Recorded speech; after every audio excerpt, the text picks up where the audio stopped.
When a disaster hits, what's the first thing we think of? Rebuilding, right? Getting back to what was lost. But what if? What if that just sets us up for the same thing to happen all over again? I mean, when you're staring down that kind of destruction, your gut instinct is to just fix it. Put everything back exactly the way it was as fast as you can. It's all about getting back to normal. But here's the thing. Should we really be aiming for normal, if normal is what got us into trouble in the first place? And believe me, the stakes here are just massive. We're talking about an average of $100 billion a year in the 21st century. $100 billion. And that's not just about rebuilding houses or roads. It's the huge economic and social ripple effect that comes after. So yeah, getting this recovery process right, it's absolutely crucial. Okay, so this is where it gets really interesting. There's this kind of hidden flaw in our rush to get back on our feet. A lot of the time, recovery just means rebuilding the exact same things in the exact same vulnerable places using the exact same designs that didn't work the first time. You see the problem? We're literally rebuilding the vulnerability right back into the system, locking people into this awful cycle of destruction and rebuilding. But there is another way, a totally different way to think about this whole process. It's a philosophy, an idea called building back better. And the core of it is to stop seeing recovery as just a race back to the past, and instead see it as this rare chance to build a future that's way stronger and way safer.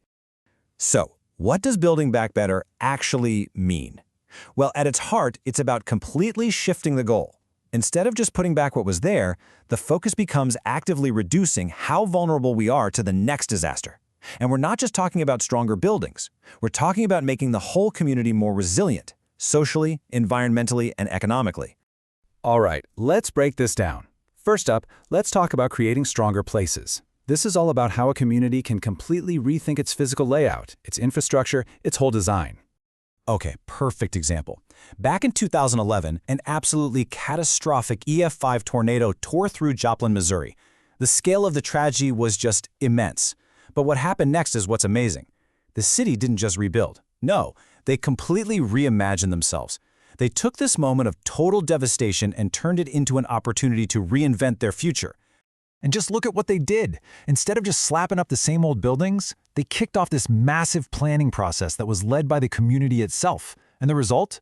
A whole new vision for Joplin. We're talking denser, more walkable neighborhoods, better transportation. They built infrastructure that wasn't just designed to survive the next big storm, but to create a city that was more livable, more connected, and more sustainable for decades to come. And you know what really made this all click wasn't just clever engineering, it was the people.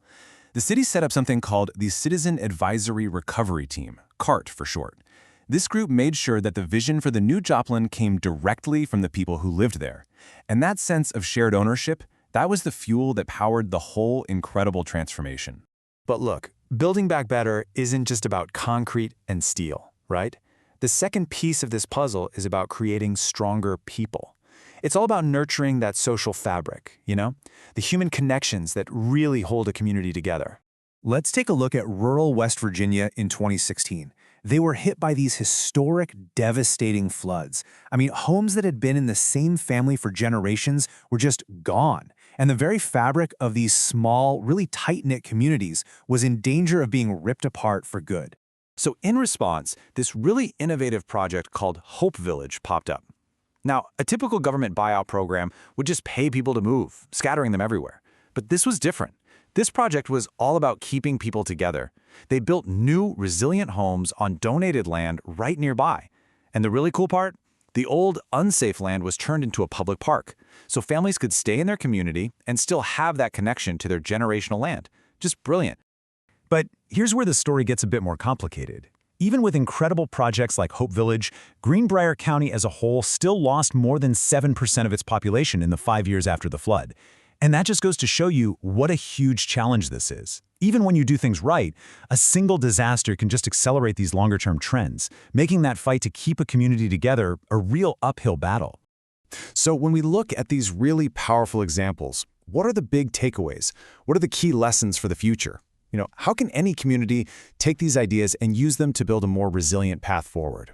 Well, it really seems to boil down to three main things. First, get the community involved from day one, just like Joplin did. That shared vision is everything. Second, build for resilience. Don't just replace what was there. Upgrade it, improve it, make it stronger for the future. And third, put social cohesion first. Like we saw in West Virginia, recovery is about people, and you have to keep those human networks strong. And all of this leaves us with a really big critical question. You know, right after disaster, everything is chaos, and there's this huge pressure to just rebuild, and rebuild fast.